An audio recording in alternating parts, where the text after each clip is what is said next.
جس وقت تم مدینے سے قریب کے ناکے پر تھے اور کافر دور کے ناکے پر، اور قافلہ تم سے نیچے اتر گیا تھا، اور اگر تم جنگ کے لیے آپس میں قرارداد کر لیتے تو وقت معین پر جمع ہونے میں تقدیم و تاخیر ہو جاتی، لیکن اللہ کو منظور تھا کہ جو کام ہو کر رہنے والا تھا اسے کر ہی ڈالے، تاکہ جو مرے بصیرت پر یعنی یقین جان کر مرے، اور جو جیتا رہے وہ بھی بصیرت پر یعنی حق پہچان کر جیتا رہے۔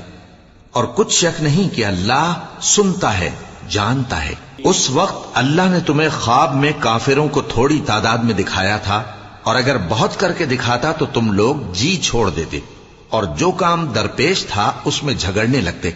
لیکن اللہ نے تمہیں اس سے بچا لیا، بے شک وہ سینوں کی باتوں تک سے واقف ہے۔ اور اس وقت جب تم ایک دوسرے کے مقابل ہوئے تو کافروں کو تمہاری نظروں میں تھوڑا کر کے دکھاتا تھا، اور تم کو ان کی نگاہوں میں تھوڑا کر کے